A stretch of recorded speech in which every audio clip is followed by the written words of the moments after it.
Hi అండి.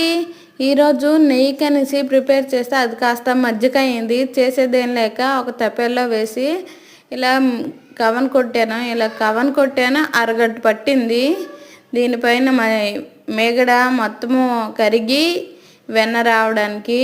అయినా వచ్చింది చూడండి ఎలాగా. వాటర్లో వేసి క్లీన్ చేసినప్పుడు బాగానే ఉంది. ఇలా తీస్తున్నాడు నా చేతి వేలు నుండి జారిపోతుంది. ఏదో విధంగా నెయ్యి చేశాను. ఇక బటర్ ఎలా చేసానో చూడండి. ఇందులోనే కొంచెం మేగడ సైడ్కి పెట్టి మిక్సీ పట్టాను. ఎంత బాగా వచ్చింది చూడండి. ముద్దలా వచ్చింది. ఇందులో కొంచెం పసుపు ఉప్పు వేసి మిక్సీ పట్టుకొని ఒక బౌల్లో వేసి మూత పెట్టుకొని డీప్ ఫ్రిడ్జ్లో పెట్టుకుంటే బటర్ రెడీ అయిపోయినట్టేని. బటర్ టేస్టీగా ఉందో లేదో నెక్స్ట్ వీడియోలో చెప్తాను. ఇక నెయ్యి అయితే గ్లాస్ నిండుగా అయ్యింది. వడకట్టేసాను చివర్లో. ఏదో విధంగా నెయ్యి అయితే రెడీ అయిపోయింది. శ్రమ ఎక్కువైంది.